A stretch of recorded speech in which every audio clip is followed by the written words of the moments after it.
everyone, welcome to Law Spirits. I hope you are doing well. So today I am back with a new video, okay, and it's about MSc Law 2022. तो इस video में मैं discuss करने जा रही हूँ कि आप जनवरी से MSc Law 2022 कैसे प्रिपेयर कर सकते हैं एंड इसका पैटर्न क्या होगा, सिलेबस क्या है, बुक्स क्या हैं एंड इम्पॉर्टेंट टॉपिक्स क्या हैं and then your schedule, okay, मतलब preparing schedule. And I will be also discussing कि अगर आप कोई और एंट्रेंस की तैयारी कर रहे हैं तो भी आप MSc लॉ कैसे क्रैक कर सकते हैं। So before starting this video I want to tell you that if you have any of the problem regarding MSc law admission process और any of the entrances, just DM me personally on Instagram or Telegram, or just drop your comment in comment section. So please like and share this video and subscribe to my channel. So let's move on further. So let's discuss. तो ये जो MSc law exam होता है ये 120 minutes का होता है, मतलब 2 आवर्स आपको मिलते हैं total. And then there is no negative marking, okay, no negative. And then after that ये एग्ज़ाम आपका 150 मार्क्स का होता है। एंड ये मैंने number of questions and marks distribution दिया हुआ है हर सेक्शन का। बट इस ईयर से, मतलब 2021 से, मतलब पिछले ईयर से चेंज आया है इसमें कि आपका ये जो वैरी करेगा, मतलब number of questions in particular sections vary करेंगे, लाइक 2-3 क्वेश्चन से ही सिर्फ, लाइक 36 क्वेश्चंस लीगल में आ गए या फिर GK में 35 आ गए, तो ऐसे आपका वैरी कर जाएगा थोड़े बहुत क्वेश्चन से सिर्फ, ओके। तो ये आपका रहेगा एंड देन मार्क्स भी उसी के अकॉर्डिंग वैरी करेंगे, बट मार्क्स मतलब पर क्वेश्चन का 1 मार्क्स होगा, अंडरस्टूड। तो आप ये देख सकते हैं ऐसे नंबर ऑफ़ क्वेश्चन यहाँ पे 40 दिए हुए लीगल के, एंड GK के 30 हैं, लॉजिकल के 40 हैं, इंग्लिश के 30 हैं, and marks is 10, maths is 10, sorry. And then total number of question are 150 question रहेंगे, बट ये थोड़ा सेक्शन वाइज थोड़ा डिफ्रेंशिएट करेगा, अंडरस्टूड। तो लेट्स मूव फर्दर। तो मतलब कि ओवरऑल प्लस पॉइंट ये है कि इसमें नो नेगेटिव मार्किंग होगी, मतलब नेगेटिव मार्किंग नहीं है, ये काफ़ी अच्छा एडवांटेज है, तो आप इसको वाइजली यूज़ करिएगा एंड उसका यूज़ भी मैं बता दूँगी फर्दर। तो इंग्लिश सेक्शन का मैंने पूरा आपको सिलेबस दिया हुआ है।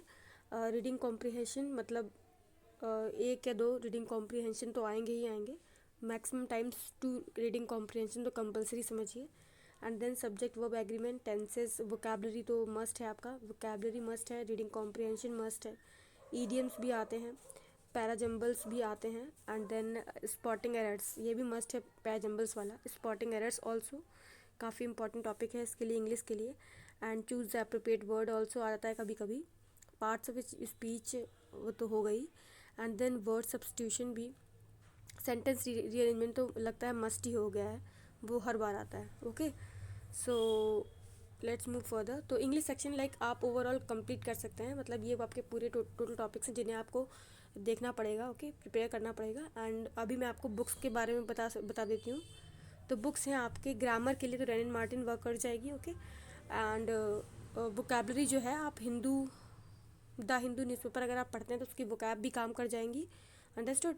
एंड आप वर्ड पावर मेड इजी भी पढ़ सकते हैं, बट उतना हाई लेवल नहीं जाना है, और आपको ये समझना पड़ेगा कि MSc लॉ इतना ज़्यादा हार्ड एग्जाम नहीं होता है, okay, it's not like CLAT और एलेट, अंडरस्टूड।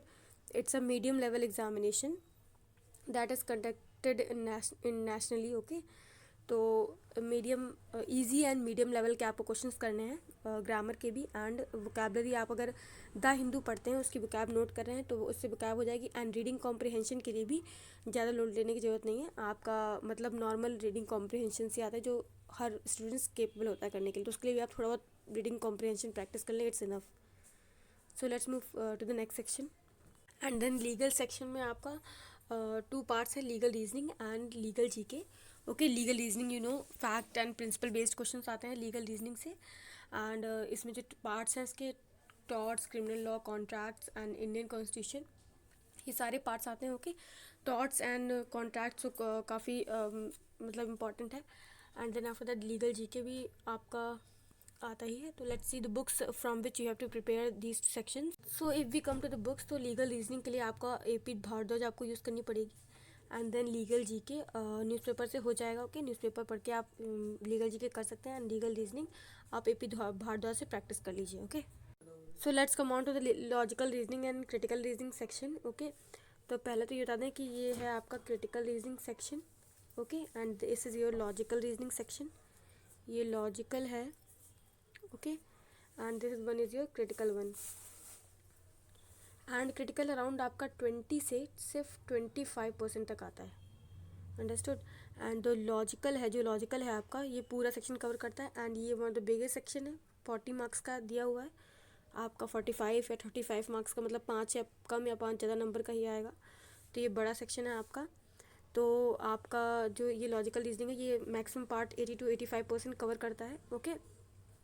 तो अगर मैं बता दे रही हूँ क्रिटिकल में क्या क्या इंपॉर्टेंट है आपका, सिलॉजिज्म सबसे मोस्ट इंपॉर्टेंट चीज़ है इसमें, ठीक है, और सब आप थोड़ा बहुत पढ़ लेंगे काम चल जाएगा, बट सिलॉजिज्म आपको बहुत ही अच्छे से प्रिपेयर करके जाना है। एंड देन इसमें क्रिटिकल रीजनिंग में आप मतलब लॉजिकल रीजनिंग में सभी कुछ इंपॉर्टेंट है। एंड जो 2020 का पेपर हुआ था, उसमें इनइक्वालिटी काफ़ी ज़्यादा आ गया था, ओके। तो इसलिए आपको सारे इसमें सब blood relation arrangements everything you have to cover, सारे एस्पेक्ट्स कवर करने हैं, अच्छे से पढ़ के जाना है, okay. So let's come on to the books.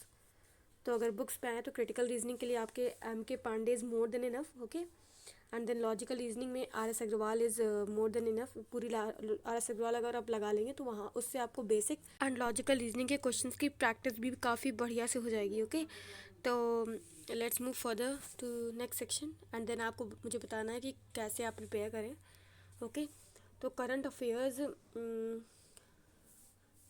जो जो एस्पेक्ट्स कवर करता है वो भी बता दे रहे हैं। नेशनल इंटरनेशनल इंडेक्सेस आपको अच्छे से सब मगअप करके जाने हैं। And then awards, space, defence, important days, okay, books and authors, national government schemes, okay. And then international organisation and static GK थोड़ी ज़्यादा आती है, ओके, लाइक अराउंड हम लोग बोल सकते हैं 30% तक आ जाती है स्टैटिक जीके, ओके। उतनी ज़्यादा भी नहीं आती, मतलब 20-30% आ जाती है। एंड ये सेक्शन आपका 30 मार्क्स का होता है, ठीक है। तो आपको करंट अफेयर्स प्रिपेयर करने हैं, स्टैटिक जीके भी प्रिपेयर करनी है। स्टैटिक जीके आपको जो प्रैक्टिस करना है वो मैं आपको बता दे रही हूँ कहाँ से प्रैक्टिस करना है। तो पहले let's see the books, okay. So books में आपकी कोई भी मंथली मैगजीन चल जाएगी। अगर आप किसी और एग्ज़ाम के लिए तैयारी करें तो उसी से ही काम हो जाएगा, बट कोई भी मंथली मैगजीन से आप प्रिपेयर कर सकते हैं। हर मंथली मैगजीन को अच्छे से पढ़िए एंड सारे फैक्ट्स याद करिए तो आपका हो जाएगा। And then read newspaper along with that. And ये सब तो मैंने करंट अफेयर्स के लिए बताया, बट स्टैटिक जीके जो बनता है वो भी आपका करंट से रिलेटेड जो स्टैटिक होता है, मतलब ठीक है। जैसे कोई करंट में कोई जैसे कि WHO है, ठीक है, वो अक्सर ही न्यूज़ में रहती है, तो उसका डेट ऑफ इस्टेब्लिशमेंट पूछ लिया या फिर उसका हेडक्वार्टर्स पूछ लिया, ओके। तो वो सब इंपॉर्टेंट हो जाता है।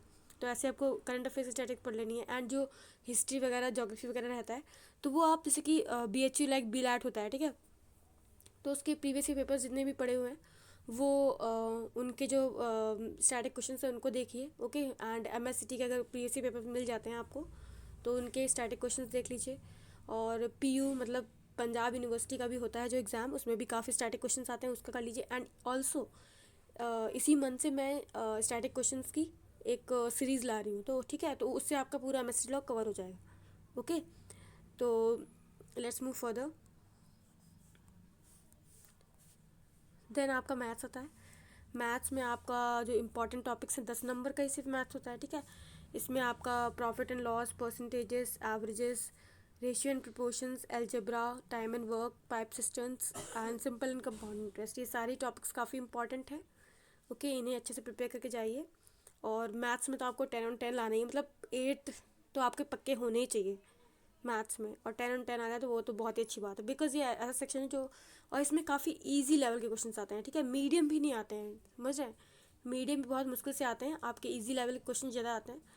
तो उसके लिए बुक्स हम लोग देख लेते हैं। तो बुक्स क्या है आपका, RS अग्रवाल है, ओके। RS अग्रवाल या फिर कोई भी डिसेंट सी बुक चल जाएगी। तो RS अग्रवाल आप काफ़ी प्रेफर करने की कोशिश करिए, ओके। एंड उसका easy and medium level solve करिए। इजी लेवल के क्वेश्चंस आते हैं, काफ़ी इजी रहते हैं, तो आप इस एग्ज़ाम को काफ़ी इजीली एस कर सकते हैं, मतलब मैथ सेक्शन काफ़ी इजीली एस कर सकते हैं, ओके। तो मैंने बता दी सारे सेक्शंस का। एंड अब मैं आपको बताऊंगी आपको तैयारी कैसे करनी है। So now I will be discussing कि how to prepare this for this exam, okay. तो आपका ये जो MHC लॉ एग्ज़ाम है ये मई लास्ट में या जून में होता है प्रोबेबली हर साल, बट अभी से लाइक कोविड हो रहा है, तो कोविड में लाइक 2020 में जब कोविड हुआ तो 10 अक्टूबर को एग्ज़ाम हुआ था। एंड देन इस बार शायद सितंबर में ही एग्ज़ाम हुआ था, ठीक है। तो मतलब कि ये सितंबर अक्टूबर में हो रहा है जब कोविड है तो। बट अगर कोविड नहीं होता है तो आपका एग्ज़ाम मई एंड या जून के स्टार्टिंग में हो जाता था, ठीक है। तो आप ये मान कर चलिए कि आपका जून में एग्ज़ाम है, ओके, तभी आप प्रिपेयर कर पाएंगे। Otherwise you will delay only, कि अभी तो बहुत दिन अक्टूबर में होगा, सितंबर में होगा।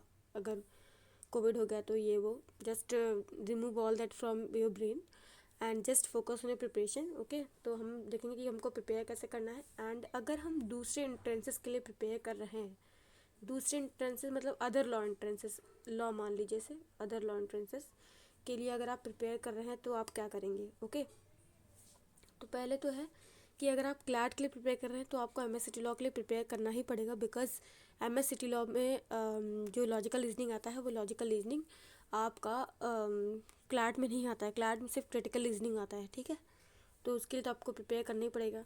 एंड लाइक ऐसे ही आपके कुछ लाइक जी मतलब इंग्लिश में ग्रामर आता है, बट क्लैट में ग्रामर नहीं आता है। मतलब एमएस सिटी लॉ में ग्रामर आता है बट क्लैट में नहीं आता है, तो आपको ग्रामर प्रिपेयर करना पड़ेगा। तो आपको ऐसे अगर आप लाइक एलेट के लिए प्रिपेयर करें तो मैं तो कहूँगी आपको बिल्कुल भी एमएस सिटी लॉ के लिए प्रिपेयर करने की जरूरत ही नहीं है, वो आपका एलेट से ही हो जाएगा। एंड ऑल्सो आप मतलब वीकली एक एमएस सिटी लॉ का मॉक या ट्वाइस मतलब 2 वीक में एक बार, ठीक है, 2 वीक में एक बार आप एमएस सिटी लॉ का मॉक दे दे, काम चल जाएगा अगर आप एलेट की तैयारी कर रहे हैं। बट आप क्लैट की तैयारी करें तो आपको जो मैंने सेक्शंस बताए हैं वो आपको प्रिपेयर करना पड़ेगा। मतलब कि आपको ये grammar section, okay, and then logical reasoning, okay, तो आपको ये करनी पड़ेगी, अंडरस्टूड।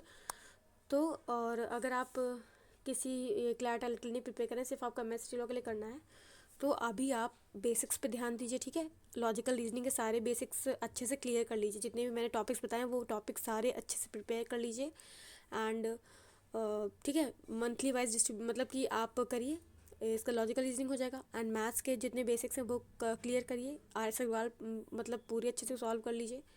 एंड देन आपका जीके आता है, जीके डेली बेसिस पे आपको करना है, जीके तो डेली बेसिस पे करना ही करना है, ठीक है। एंड अगर आप चाहें तो आप अपना जैन एंड फैब मंथ पूरा बेसिक्स पे आपका ध्यान होना चाहिए। जैन एंड फैब पे आपका मतलब में आपका पूरा सारे बेसिक्स मतलब सारे टॉपिक्स कवर हो जाएं आपके एक बार, ठीक है। जैन फैब में सारे टॉपिक्स आपके कवर हो जाएं। एंड आप अभी 2 वीक में सिर्फ एक बार मॉक दीजिए, या फिर 1 वीक में एक बार, 1 वीक में एक बार बहुत इनफ है, ठीक है। 1 वीक में एक बार मॉक दीजिए एमएस सिटी लॉ का, ओके। एंड टाइम वाइम सब देख के करिएगा, अंडरस्टूड। एंड ओके, तो जैन एंड फैब में आप पूरे टॉपिक्स कवर करिए। उसके बाद मार्च अप्रैल इन सब में आप प्रैक्टिस करिए, ठीक है। क्वेश्चंस की जितनी ज़्यादा प्रैक्टिस होगी वैसे ही आपको क्वेश्चन वैरायटी पता चलेंगी, ठीक है। आप प्रीवियस ही पेपर्स लगाइए, इवन स्लैट का पेपर भी लगाइए इसके लिए, एमएसटी लॉ के लिए, ठीक है, वो भी थोड़ा बहुत सेम ही आता है, अंडरस्टूड। तो आप जैन एंड फैब में बेसिक्स पे ध्यान दीजिए, सारे टॉपिक्स कवर करिए। And then rest of months आप क्वेश्चंस प्रैक्टिस करिए and mocks twice a week कर लीजिए फेब के बाद, ओके। तो मैंने आपको बता दिया है हाउ टू प्रिपेयर, और ऐसे आपकी बहुत रियली अब मैं बता रही हूँ ज़्यादा टफ नहीं आता है, बस इजी एंड मीडियम लेवल के क्वेश्चन ही आते हैं। इवन एवरेज बच्चा तो आराम से कर सकता है। अगर आप खुद को एवरेज या पुअर मान रहे हो तो तब भी आप क्रैक कर सकते हो। इवन कोई भी एवरेज पुअर कुछ भी नहीं होता है, okay. It's all depends on your studying things, okay. And अगर आप इसको एग्ज़ाम को कोई भी लाइक ज़ीरो कुछ भी नहीं आता है, एमएस लॉ कुछ भी नहीं पढ़ा है अभी तक, तो अभी भी बहुत टाइम है, क्रैक आराम से हो सकता है। तो okay, just prepare it and okay. And मैं भी आप सीरीज़ चलाने वाली हूँ एमएस लॉ के लिए, ओके। तो आप वो भी आप वॉच करिएगा, तो उससे आपको कॉन्फिडेंस आएगा। एंड जितनी अच्छे से आप प्रिपरेशन करेंगे उतनी ज़्यादा आप में कॉन्फिडेंस आएगा। नाउ आई थिंक कि all your doubts are clear, okay. तो मैंने इंपॉर्टेंट टॉपिक्स बता दिए, टॉपिक्स भी बता दिए क्या क्या टॉपिक्स हैं, आपको पढ़ लेने हैं। एंड मैंने मंथ वाइज जैसे बताया हुआ है वैसे ही आपको पढ़ना है। आप आराम से एमएस सिटी लॉ निकाल सकते हैं, कोई भी कैसे भी पढ़ने में, कोई भी कैसे किसी भी स्केल पे बच्चा अपने आप को मानता हो, हर कोई इस एग्ज़ाम को क्रैक कर सकता है अगर आप अच्छे से स्ट्रैटेजी वाइज बना के अपना पढ़ेंगे, ओके। तो just don't lose hope and just start studying. अगर अभी भी आपने नई तैयारी शुरू की है तो आप अभी से भी करेंगे तो आप आराम से ही निकाल लेंगे, ओके। तो just hope for the best and prepare well, just don't take much of stress, okay. So thanks for watching. Please like and share this video, and if you really like this video Do share this video as well as my channel also. If you have any other problem regarding any of the law entrances or MS City law admission process, please personally DM me on Instagram or Telegram, or just um, comment down below in comment section. And also do let me know how you like this video and what else you want from this channel. Thank you. Bye.